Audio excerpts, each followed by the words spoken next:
The latest polling data from Quinnipiac has some really damaging news for Florida's Trump-loving Republican Governor Ron DeSantis.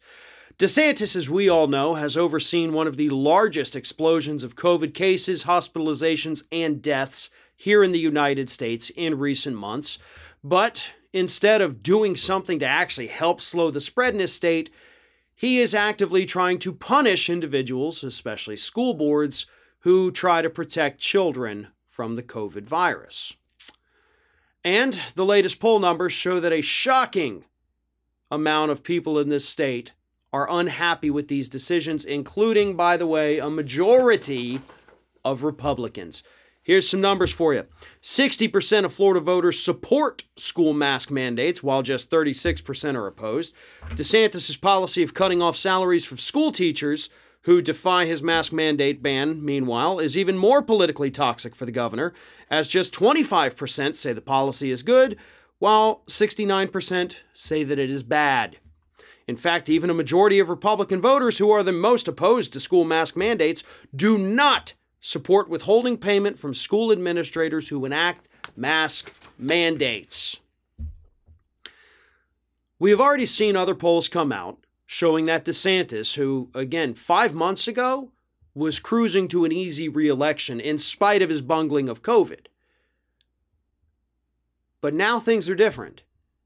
His Democratic challengers are polling even with him. The public doesn't like his policies here. Now the question is, can this anger carry itself all the way through November of 2022? Can it be sustained for almost 15 months in order to vote this guy out of office? That's a tall order. And it's not an order that I'm sure the residents here in Florida are prepared to take.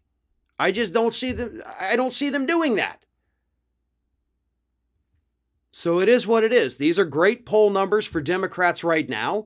It shows that, yes, the Florida public is paying attention, and yes, they don't like what's happening, but that doesn't necessarily translate into votes against Ron DeSantis.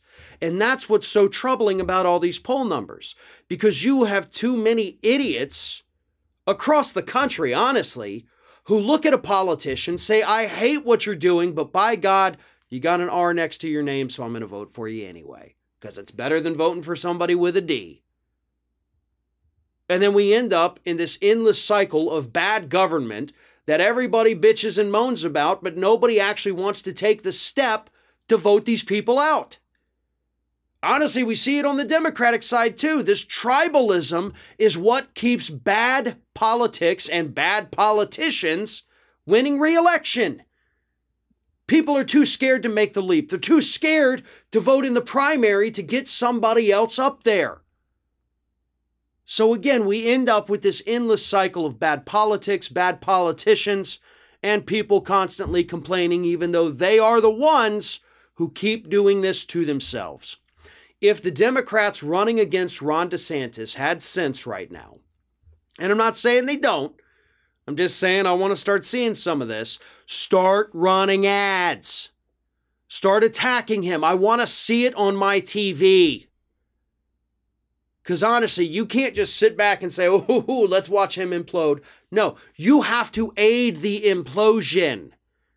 Every night, my local news here in the state of Florida is running the numbers, airing the numbers, showing them in a graphic on the screen of how many students in their watch area for the local ABC affiliate, how many students are out of school right now, both on COVID and on quarantine due to exposure. Same thing with teachers and administrators. They're running those numbers every night, and every night they're getting more. Those are the kinds of things we need to see in attack ads against Ron DeSantis because of his ban on mask mandates and his threat to withhold fundings from school districts and administrators. That's what these Democrats need to be doing, and right now they are not. Get with it. Public anger only lasts so long before they move on to the next distraction. And if you do not capitalize on it right now, I promise you Ron DeSantis will be reelected in 2022. Ring of Fire has fresh content 7 days a week, so if you want to be reminded about it, Don't forget to subscribe to the channel, hit the little bell to be notified every time a new video goes up.